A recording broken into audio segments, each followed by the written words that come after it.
Kim at Paolo, nag-iba na ng pananaw sa pag-ibig.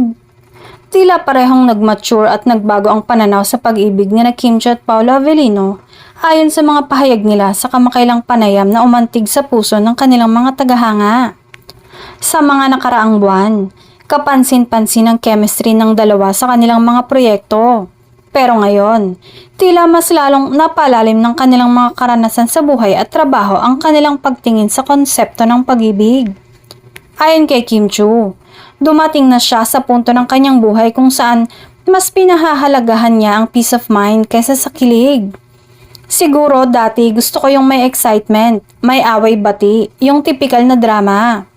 Pero habang tumatanda ka, marirealize mo na mas mahalaga pala yung tahimik, may respeto at pareho kayong masaya kahit simple lang, pahayag ni Kim.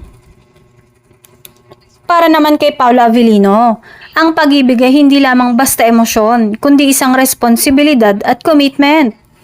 Love for me now is about consistency and honesty. Hindi mo kailangang pilitin kasi kung totoo, mananatili. Mas gusto ko yung tahimik pero totoo, sabi ng aktor. Dahil sa mga pahayag na ito, muling umigting ang mga espekulasyon na mas nagiging malapit na raw ang dalawa sa isa't isa, on and off cam. Lalo na't madalas silang mapansin ng mga fans sa mga behind-the-scenes clips na puno ng tawanan at natural na lambingan. Maraming netizens ang hindi naiwasang magbigay ng komento. Pareho na talaga sila ng wavelength.